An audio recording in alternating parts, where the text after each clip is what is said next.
गीता जी में भगवान ने कहा यज्ञानाम जप यज्ञोष्मि, सबसे बड़ी यज्ञ मैं हूं, जप यज्ञ हूं। क्या जप? राधा राधा राधा राधा, कृष्ण कृष्ण कृष्ण, राम कृष्ण हरि, जो नाम प्रियो।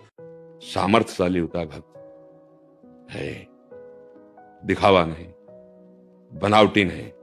शरीर की बनावट श्री कृष्ण को पसंद नहीं, स्वरूप की स्थिति श्री कृष्ण को पसंद है। पूरी गीता पढ़ के देखो, भागवत पढ़ के देखो, शरीर में वैसे गोपीजन रहती हैं जैसे एक साधारण स्त्री, और चित्त वृत्ति ऐसी है कि बड़े बड़े परमहंस चरण धूल की याचना करते हैं।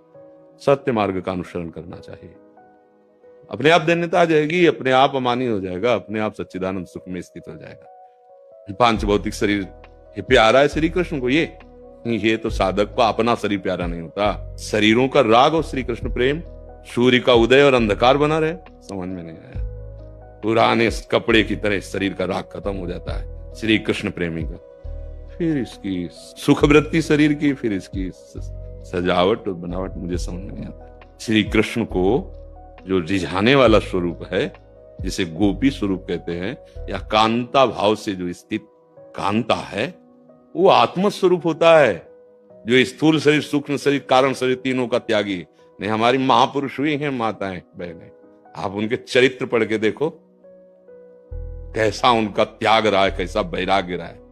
श्री कृष्ण का संबंध स्व से होता है।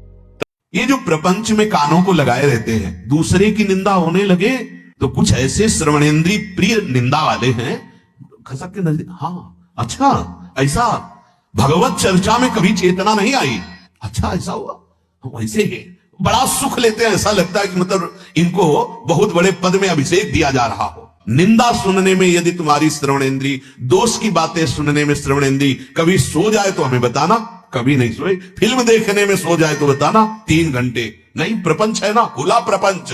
आप जानते हैं कि ये जो दृश्य दिखाया जाएगा झूठा दिखाया जाएगा, पूरा झूठा।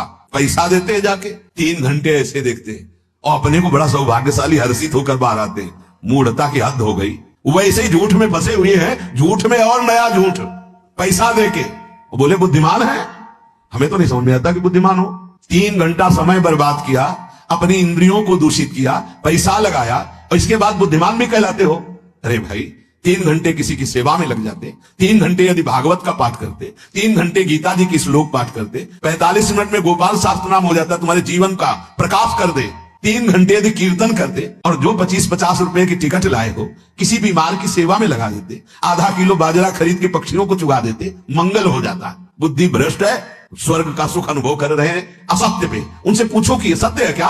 नहीं, झूठा है, नाटक है। वाह, झूठा देखने में इतने राजी हो, काहे को समय बर्बाद कर। गृहस्थी में रहते हुए शरीर की पत्नी के अनुकूल अलग अलग त्योहार व सभी देवी देवताओं का पूजन करना पड़ता है। क्या उस समय मन में राधा नाम जपना चाहिए? क्या ऐसी भावना करनी चाहिए कि ये श्री जी की सखियां हैं? सब रूपों में हमारे प्रभु ही विराजमान है। रूप अलग अलग है, लेकिन वो प्रभु तो एक है ना। गृहस्थी में कभी किसी देवी का पूजन है, कभी अन्य व्रत है, कभी ऐसा करना चाहिए।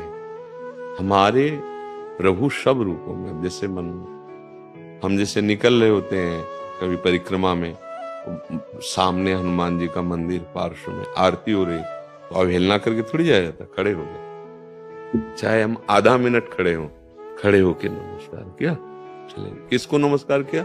अपने राधा वल्लभ लाल को। विरोध तो, लड़ाई झगड़ा, ऊंच नीच, ये सब भक्ति लड़ना नहीं सिखाती, भक्ति किसी को दुख देना नहीं सिखाती।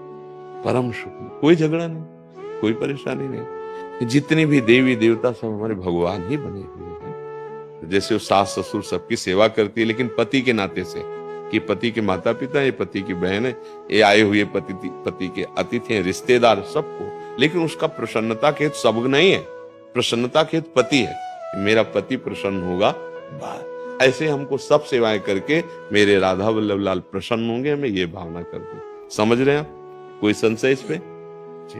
1 किलो का डिब्बा बेसन के घी के लड्डू आए, मधुकरी वृत्ति से रहते थे, कोई दे गया तो श्री जी के लिए भोग के लिए है, 2-2 रोज लगाएंगे, चलो रख लेते हैं।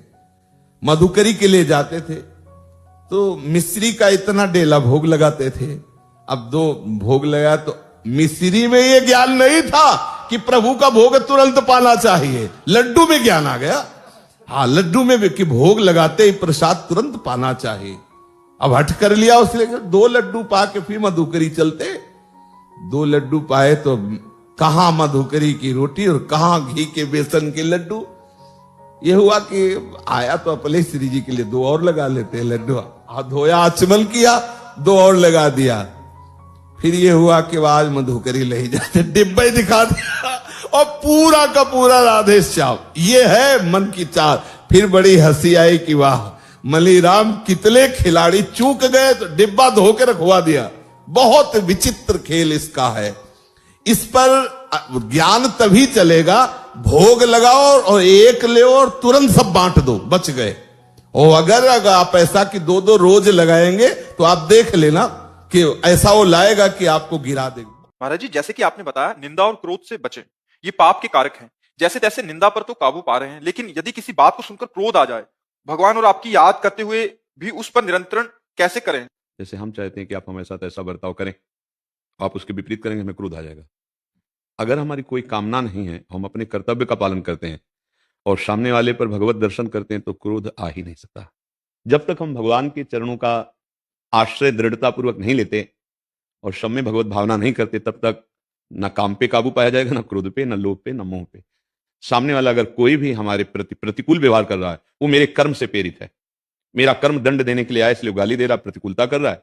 मुझे अगर इस भाव को हृदय में धारण करने का सौभाग्य मिले कि मैं पवित्र हो रहा हूं और वो कड़वा बोल रहा है, मैं अपराध मुक्त हो रहा हूं। अगर मैंने कड़वा बोल दिया तो फिर वो अपराध बन जाएगा।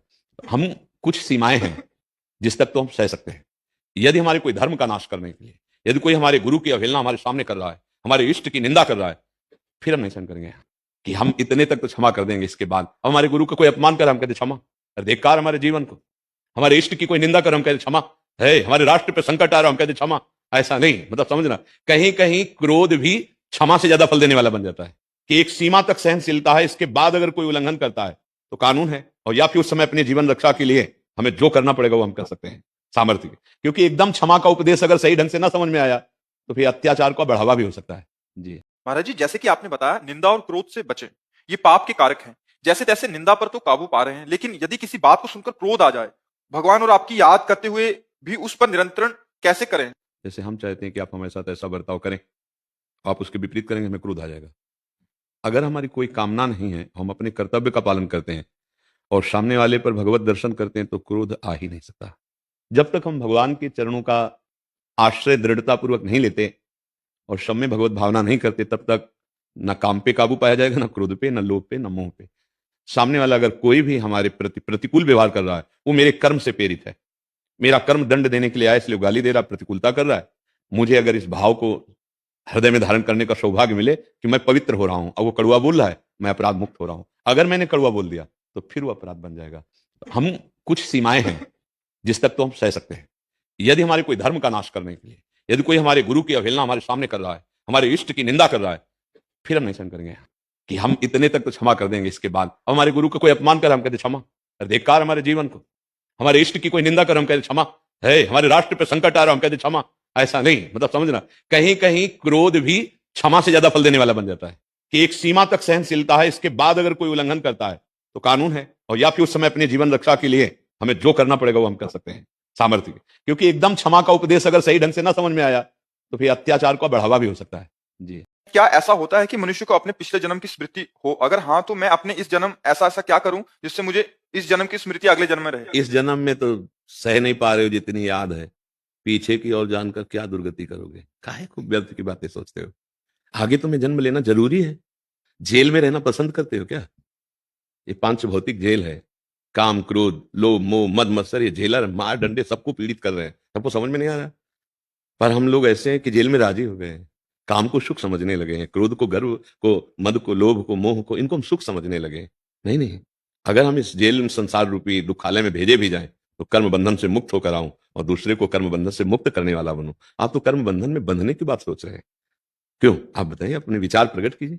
महाराज जी, मैं चाहता हूँ मेरा अगला जन्म संत का जन्म हो। हाँ, अब बात देखो, जन्म और संत जन्म में अंतर हो गया ना, कि मैं जन्म कर्म बंधन से मुक्त, संत का जन्म का मतलब सोचते हो, भगवान का भागवत महापुरुष होकर स्वयं तरे और दूसरों को तारने वाला। इसके लिए निरंतर नाम जप करो, भगवान की आराधना करो, भगवान कृपा करेंगे, अगला जन्म ऐसा महान देंगे कि लाखों का कल्याण आपकी वाणी से हो जाएगा, आपके संकल्प से लाखों के पापों का नाश हो जाएगा। ठीक है ना? नाम जप करो और भगवान के चरित्रों का गायन करो, ये बहुत जल्दी हृदय को निर्मल करते हैं।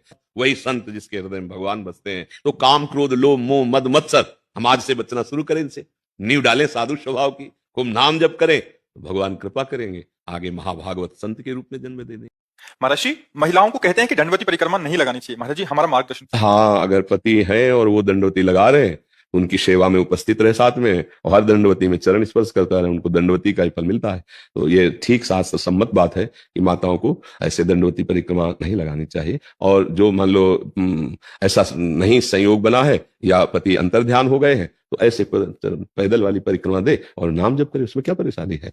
दंडवती परिक्रमा के लिए साष्टांग दंडवत की जाती है। ये जो लोग ऐसे करवट और उल्टा सीधा, ये सब पद्धति नहीं, पद्धति है जो दंडवती परिक्रमा की खास पद्धति है कि कमर से ऊपर वस्त्र नहीं होने चाहिए, यहां तक केवल वस्त्र हो, और सीधा लेटा जाता है साष्टांग दंडवत। फिर खड़े हुए, हाथ जोड़े, फिर वो चिन्ह रखा जाता है ना, वहां गए, फिर साष्टांग दंडवत, साथ में मंत्र नाम जपते जा रहे, फिर हाथ जोड़े, फिर साष्टांग दंडवत। पद्धति जो है, जैसे माता बहनों को प्रभु के सामने पंचांग प्रणाम करना चाहिए और पुरुष शरीर को लिखा साष्टांग प्रणाम करना चाहिए, तो पंचांग प्रणाम तक की अनुमति है, साष्टांग प्रणाम करने का अधिकार पुरुष शरीर को, उसको फल वही मिलेगा। इसलिए कुछ मर्यादाएं शरीर की होती हैं। हाँ, पंचांग का विधान है, उसी को आप समझ लीजिए कि वो झुक करके ऐसे प्रणाम किया फिर ऐसे चले, तो ऐसा हो सकता है। लेकिन साष्टांग जो परिक्रमा पद्धति, वो माता बहनों के लिए नहीं है, ऐसा अभी तक हमें ज्ञान। चाहे कोई भी हो, महात्मा ही क्यों ना हो, मृत्यु लोक में कर्मों का फल तो भोगना ही पड़ता है। लेकिन महाराज जी, ये भी कहते हैं कि राधा नाम लेने से सब हिसाब किताब वाला रजिस्टर फट जाता है। आप गौर से नहीं सुना होगा, जब हम नाम जप करते हैं तो सबसे पहले नाम संचित कर्म को भस्म करता है। संचित कर्म कहते हैं जो हम करोड़ों असंख्यों जन्मों में पाप पुण्य किए, उसका एक गोदाम है हमारा। जब हम भगवान का आश्रय लेते हैं, नाम जब शुरू करते हैं, तो उसको नष्ट किया जाता है पहले। भजन तो हम आज शुरू किया है इसी शरीर में आके ना, लेकिन जब शरीर बनाया गया था तब दो कर्मों से इसे बनाया गया है, पाप और पुण्य, दोनों से मिश्रित। हमारे कुछ पाप ले लिए गए और कुछ पुण्य ले लिया गया, कि जिससे ये अब भजन करके ये सब मिटा दे और भगवत प्राप्त हो जाए। अब इस शरीर में जो पाप कर्म वो अपना प्रभाव दिखाएंगे, रोग रूप में, एक्सीडेंट हो जाएगा, हाथ टूट गया, पैर टूट गया। साधु है, भजन करता है, उसको ये कष्ट भोगने पड़ेंगे क्योंकि प्रारब्ध बन चुका है। भजन हम आज कर रहे हैं, अब ये आज का भजन संचित को भस्म करेगा, वहां रजिस्टर को, ये रजिस्टर से निकला हुआ है, ये रजिस्टर नहीं है, ये तो भोग में आ चुका है, वो आएगा। भजन का फल होगा कि भोगने की सामर्थ्य मिलेगी, आप उबोगे नहीं, और पूर्व संचित को भस्म कर दिया। अब नए जो कर्म हमारे हो रहे हैं, नई फसल हो रही है, ये बहुत बढ़िया हो रहे हैं। इस बार मृत्यु पर विजय प्राप्त करने के लिए हम आए, जीवन मुक्त होने के लिए, तो हम नाम जप करते हैं और भगवान को अर्पित करते हैं और शरीर के प्रारब्ध को भोग लेते हैं। आगे अच्छे कर्म करते हैं, पीछे सब भस्म हो गए, आगे वाली फसल अब हमको दंड नहीं देगी क्योंकि वो भगवान को समर्पित है। हम जीवन मुक्त हो जाएंगे, हम भगवान को प्राप्त हो जाएंगे, हमारा आवागमन का चक्र छूट जाएगा। समझ पा रहे हो ना? सुना है कि माता की मार और गुरु की फटकार दोनों प्रसाद होता है। महाराज जी, माँ की मार तो मिली है पर कभी गुरुदेव की फटकार नहीं मिली। तो गुरुदेव की फटकार पाना चाहते हो क्या? है? महाराज जी, काफी जनों का ऐसे जो शिष्य परिकर, उनका प्रश्न ये रहता है कि महाराज जी तो बोलते हैं कि गुरुदेव के शासन होना चाहिए। अगर सत्संग सुनो तो रोज चाटा लगेगा। आप देखो, सुनो एकाग्रता से, तो आपको यही लगेगा कि मुझे ही पीटा जा रहा है। गुरुदेव की मार वचनों की होती है, थप्पड़ों की नहीं होती, नहीं ना। वो तो कभी विशेष ऐसे कृपा करके किसी निज जन पर, तो कभी नहीं, तो ऐसे वचनों का प्रहार होता है। तो रोज सत्संग में अगर ध्यान से आप सुनोगे तो आपको यही लगेगा कि मेरे विषय में कहा जा रहा है। गौर से अगर आप सुनोगे और जहां आपकी कमी होगी तो वहां चाटा सा लगेगा, पक्का सुनना। तो हमें लगता है कि गुरुजनों के वचनों पर ध्यान दे, उसके अनुसार चले, वही उनका शासन है। अब रही मतलब बाहरी पिटाई की बात, तो अब जैसे आप हैं तो आपने अधिकार जितना दिया उतना आपसे हम बात कर सकते हैं। जिसे गुरु दंड दे दे उसे फिर दंड माया दे ही नहीं सकती है। ये जब अत्यंत प्रियता होती है, अत्यंत प्रियता और पूर्ण समर्पण, तब ये लीला होती है कि वो चैला से मारे, वो डंडा से मारे, वो थप्पड़ से मारे। क्यों? अपना पुत्र जैसे होता है ना, वो ऐसा, वो अपने पुत्रवत होता है कि नहीं नहीं, तुम्हारी गलती जरा से भी बर्दाश्त नहीं हो सकती। अब जैसे आप लोग हैं, तो आप लोग जितना अधिकार दिए हैं, आप केवल इतना अधिकार दिए कि आप बोलो, हम सुन रहे हैं, जितना मनाएगा हम चलेंगे, उतने ही हम आपको छूट दिए। और जिस दिन ऐसे हो गए तो उस दिन से फिर पूरी लगाम, फिर इधर उधर नहीं, फिर जरा चले। हाँ महाराज जी, मेरे परमात्मा स्वरूप गुरुदेव गुजरात के हैं। उनकी अपार करुणा और आशीर्वाद से मैं उनकी दीक्षित साधिका हूं। उनकी आज्ञा और मार्गदर्शन अनुसार मैं नियमित पिछले 3 वर्षों से ध्यान योग अभ्यास कर रही हूं, परंतु कई महीनों से आपके प्रवचन से आकर्षित होकर राधा नाम जप कर रही हूं। महाराज जी, आप और मेरे गुरुदेव दोनों ही कहते हैं कि किसी एक मार्ग को चुनो, परंतु ध्यान और भक्ति दोनों में अनुभूति और शांति मिलती है। क्या इससे मेरी आध्यात्मिक यात्रा धीमी हो रही है? नहीं, आप ये विचार कीजिए कि ध्यान तो प्रभु का ही किया जाता है, किसी व्यक्ति का तो होता नहीं। क्यों? और नाम भी उन्हीं के अनंत हैं, कोई एक तो है नहीं। यदि राधा नाम प्रिय लग रहा है तो जिसका ध्यान कर रहे उसी का नाम राधा नाम है। परमात्मा का ही तो राधा नाम है। राधा नाम परमात्मा का है। रसो या परमानंद एक द्विधा सदा श्री राधा कृष्ण रूपाभ्याम तस्यै तस्मै नमो नमः। जो एक परमानंद में परम तत्व है वही अपने को 2 रूपों में प्रकट करके राधा कृष्ण के रूप में खेल रहा है। तो हम राधा जब जपते हैं तो श्याम सुंदर को बहुत सुख मिलता है, और राधा जब जपते हैं तो श्री जी हमारी तरफ देखते हैं। जैसे तो हमारा नाम हम नाम उच्चारण करें तो अभी जिसका नाम होगा उसका हाँ जी, तो दोनों प्रिया प्रीतम दोनों हमारी तरफ देखने लगे प्रसन्न। इसलिए हम राधा राधा जप रहे हैं तो परमात्मा का ही तो नाम जप रहे हैं। अच्छा, ध्यान करते हैं तो परमात्मा का ही तो ध्यान कर रहे हैं। हम किसी भी रूप का ध्यान कर रहे हैं, कोई ना कोई गुरु रूप बताते हैं। तो यदि हम नाम में प्रीता आ गई है और हम राधा राधा जप करके गुरु प्रदत्त ध्यान कर रहे हैं तो हमारा मार्ग ठीक, हम मार्ग में चल रहे हैं। कोई मार्ग से तो भ्रष्ट नहीं हुए। मार्ग से भ्रष्ट तब माना जाता है जब हम परमार्थ से हटकर किसी स्वार्थ वसात, तो वो आप स्वार्थ से भ्रष्ट हो रहे हैं। और जब आप परमार्थ में चल रहे हैं तो फिर इसमें डरने या प्रश्न करने की कोई गुंजाइश ही नहीं, क्योंकि वही परमात्मा है। हमारे 6 साल का लड़का हमें छोड़कर चला गया, तो क्या ये हमारी परीक्षा है या हमारी कर्मों का? नहीं, उस जीव को उतने समय के लिए ही भेजा गया था और आपका कर्म उससे संबंध रखता है। उस जीवात्मा का कुछ, आज का सत्संग सुना है क्या? पूरे परिवार से उसका संबंध होता है। अब जलो, अंदर से जलो, उसका कष्ट भोगो। वो आया था जीव, भोगा करके चला गया। लालच में, मोह में फंसाया। मेरा पुत्र बढ़िया पढ़ लिख कर सयाना होगा, सब कोई चाहता है, और बीच से ही गया। अब जलो, अब रो, ये भोग भोगा जा रहा है कर्म का। हाँ, तो इसी से मुक्त होने के लिए तो अध्यात्म है। जो जीव कोई गर्भ, बिल्कुल सत्संग में अगर ध्यान से सुनाओ कि कुछ गर्भ में चले जाते हैं, कुछ बाहर आके चले जाते हैं, कुछ यौवन अवस्था में चले जाते हैं, कोई परिपक्व अवस्था में जाते हैं, उसमें भी वो प्रकट होकर के यदि आपको दुख देना है तो ऐसे आचरण करेगा कि जिंदा में भी रोते रहोगे, जिंदा में भी रोते रहोगे। और अगर सुख देना है तो ऐसे आचरण करेगा कि सोच सोच कर तुम्हें आनंद से छाती फूलेगी। ये ऋणानुबंध है, कर्मों का भोग है। इसलिए मान लो मेरे कर्मों का भोग है, और नाम जप करते हुए भगवान से प्रार्थना करो कि उसका भी मंगल हो जाए जो हमारे समीप आया था, और प्रभु हमें मोह से मुक्त करो, हमारा हृदय आपके चरणों में लगे।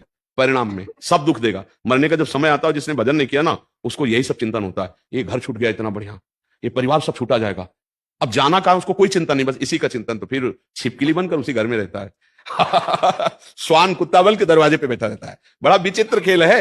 इसलिए नाम जप करो और अज्ञान का भगवान से प्रार्थना करो कि नाश कर दे, जिससे हम इस संसार से मुक्त हो जाए। बड़ा दुखमय संसार है। जीवन उपार्जन के लिए लोगों का उपचार करता हूं। मेरा संशय मेरे पेशे से संबंधित है। श्री जी की कृपा से ये ज्ञात हो जाता है कि मरीज का जीवन कुछ समय का ही शेष है। ये जानबूझकर मरीज एवं मरीज के परिजनों को झूठा आश्वासन देना पड़ता है कि मरीज ठीक हो जाएगा। क्या ये स्थिति मुझे पाप का भागीदार बनाती है या मेरी भागवतिक स्थिति में बाधा बनाएगी? थोड़ा इसमें समझना है कि मरीज से नहीं कहना, लेकिन मरीज के घर वालों से फाइनल की बात बता देनी चाहिए। मरीज से नहीं बतानी चाहिए, क्योंकि वो व्यर्थ में दुखी होगा, चिंतित होगा। और डॉक्टर का कर्तव्य भी ऐसा नहीं। डॉक्टर का एक कर्तव्य होता है वैद्य का कि पहले वचन रूपी औषधि से उसे पुष्ट करे। बिल्कुल कोई बात नहीं, ये तो ऐसे कितनों को ठीक किया है। वो कल पधार जाएगा आपको पता है, लेकिन आपको कितनों क्या बिल्कुल चंगे हो जाएंगे। आप पहले वचन की औषधि दी, फिर उससे औषधि, लेकिन घर वालों को बता देते मामला सीरियस है, आपको मतलब इनकी सेवा करनी चाहिए, इनका कुछ ही दिनों का ऐसा। डॉक्टर है, मरीज से अगर अकेले है तो फिर बोल देना चाहिए, क्योंकि जैसा हमारा अनुभव है हम आपको बता देते हैं, सेवा हम करें। अगर मरीज का कोई परिवार का, तो फिर मरीज को नहीं बताना चाहिए, उससे बता देना चाहिए। और वचन माधुरी, वचन औषधि, इसमें झूठा नहीं कहा जाता। ये एक प्रक्रिया है। भगवान तुम्हारे पास मरीज रूप में आए हैं, उनका सम्मान करना है। अब हम उनको सुख देने के लिए कह रहे हैं। वो भगवान जानते हैं कि समय इनका पूरा हो गया, तो आप निश्चिंत रहिए, आप बिल्कुल ठीक हो जाएंगे। आप बिल्कुल, जो मैं औषधि दूंगा आप बिल्कुल चैन से ये झूठ नहीं होगा। एक संत के पास मैं गया था, तो मैंने जैसे नाम का जप करते हैं, उन्होंने कहा कि जैसे कि तुम रोटी रोटी रोटी रोटी कर रहे हो, क्या रोटी के स्वाद जानते हो तुम? ऐसे पाखंडियों से बचो जो भगवान के नाम की, भगवान के श्री विग्रह की अवहेलना करते। राम राम कहने से ऐसा पेट भरेगा कि जन्म जन्म की जो पेट में जाने का अभ्यास वो बंद हो जाएगा। समझते हो, दोनों किडनी फेल है, केवल राधा नाम के बहाने ताल ठोक रहे। छाती की बात कहते, इसी नाम के बल से हर प्रश्न का उत्तर है। भगवान ने अवतार लेकर कुछ को तारा, राम का नाम, कृष्ण का नाम, राधा का नाम लाखों को तार दिया, तारता रहेगा। तुम व्यास से बढ़कर हो, वशिष्ठ से बढ़कर हो, हनुमान जी जैसा कोई ज्ञानी महात्मा है, लेकिन राम राम राम।